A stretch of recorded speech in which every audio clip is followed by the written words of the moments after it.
This question is fall under the heading decimal expansion of a rational number. Decimal expansion of a rational number. Decimal expansion of a rational number. Rational number suppose करिए for example मैं एक rational number लेता हूँ 2/5 और एक rational number लेते हैं 1/3। तो 2/5 का एक्चुअल मीनिंग क्या होता है? 2/5 का एक्चुअल मीनिंग होता है कि 2 में 5 से डिवाइड देना है। तो जब आप डिवीजन प्रोसेस करते हो, एक्चुअल डिवीजन प्रोसेस, तो डेसिमल फिर 0, 5 4 जा 20। तो इसका जो जवाब आ रहा है, इसी रेशनल नंबर को p/q को डेसिमली अगर आप रिप्रेजेंट करते हो तो 0.4 होगा। ऐसे 1/3 को अगर डेसिमली रिप्रेजेंट करते हो तो 0.33 जा 9, 1 0, 33 जा 9, 1 0, 33 जा 9। तो ये रुकने का नाम नहीं ले रहा है, 0.3333 एंड सो ऑन, ऐसे आता जाएगा, ऐसे आता जाएगा, 0.333333 ऐसे आता जाएगा।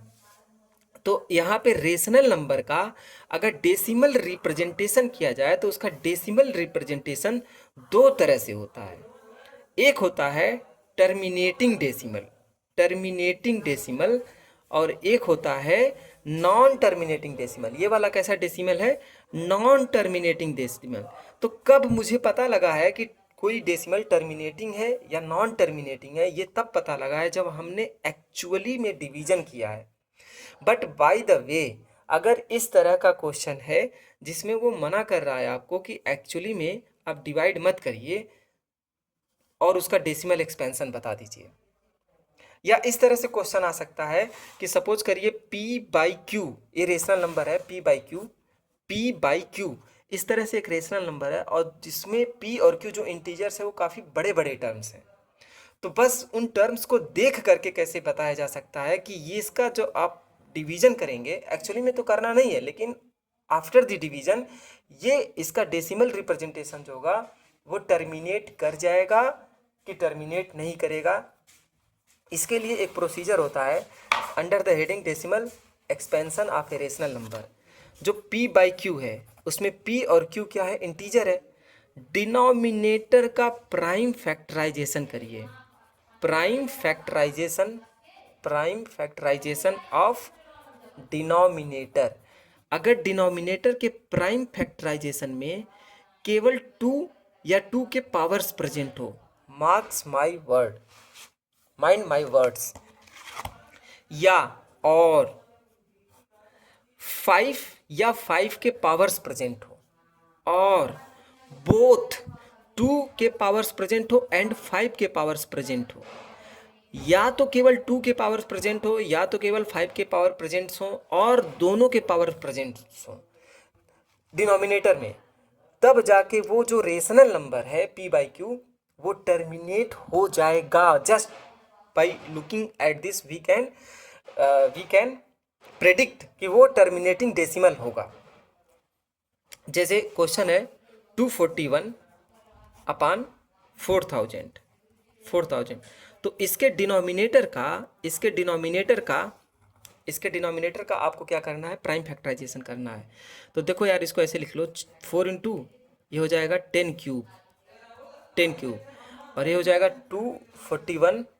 241 अपान 4 हो जाएगा 2 स्क्वायर इंटू 10 हो जाएगा 2 इंटू 5 का क्यूब। तो अगेन आप इसको ऐसे लिख सकते हैं 241 अपान 2 की पावर 3 और 2 की पावर 2, तो 2 की पावर हो जाएगा 5 इंटू 5 की पावर 3।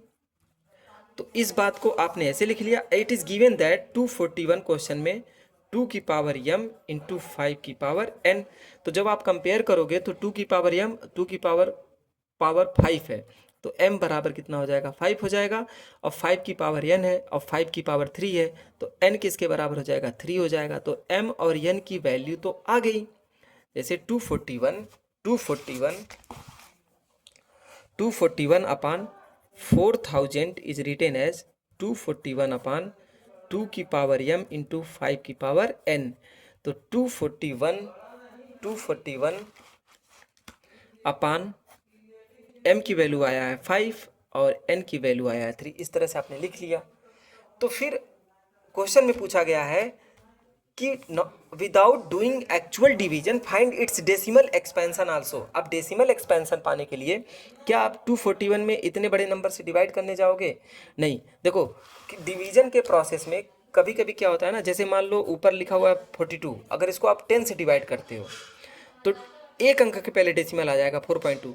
अगर 43/100 से डिवाइड करते हो तो दो अंक के पहले डेसिमल आ जाएगा 43 आ जाएगा, 0.43 हो जाएगा। तो ना आप डिवीजन वाले प्रोसेस में डिनोमिनेटर में 10 बनाने की कोशिश करिए। और 10 बनने के लिए, एक 10 बनने के लिए, एक 10 बनने के लिए रिस्पॉन्सिबल नंबर कौन है? 1 pair of 2 and 5। 1 pair of 2 and 5 से एक 10 बनता है। अगर ऐसे 2 एंड 5 एक बार है, अगेन 2 एंड 5 एक बार और है, तो 100 बन जाएगा। ठीक उसी बेसिस पे 2 कितनी बार है? 5 बार है। तो यहाँ लिख लो 2 5 बार है।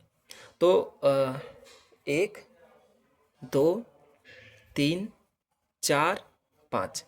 5 कितनी बार है? 3 बार है। 1 2 3। अब मेरा मेन मोटिव ये है कि डिनोमिनेटर में मैं 10 बनाऊं, क्योंकि डिवीजन करना उससे आसान हो जाएगा।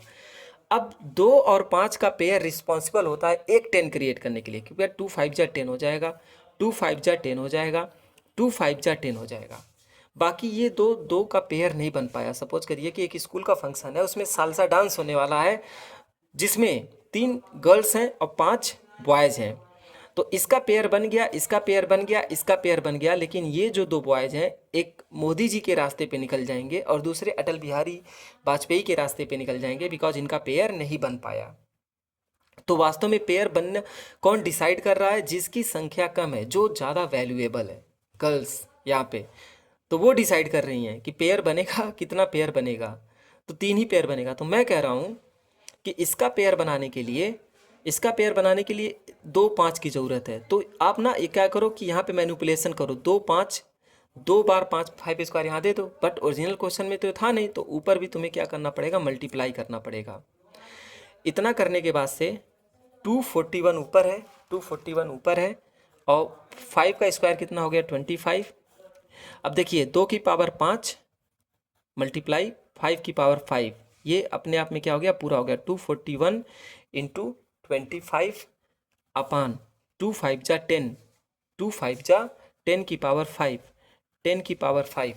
अब देखिए जब आप 241 में 25 से मल्टीप्लाई करेंगे तो 25 1 जा 5 2, 25 4 जा 100, 100 0 2 2 10, 25 50 60, 60 2 5 आ जाएगा। और नीचे क्या है? 5 बार 0 है, 1 2 3 4 5। तो जीरो वाले से डिवाइड करना बड़ा आसान हो जाता है। तो 5 डिजिट के पहले क्या लग जाएगा? डेसिमल लग जाएगा। 1 2 3 4 5, मतलब 6025 है, एक जीरो बढ़ाइए तब डेसिमल लगाइए। ये रहा आपका decimal expansion without doing actual division. ये क्वेश्चन में लिखा हुआ है। ओके।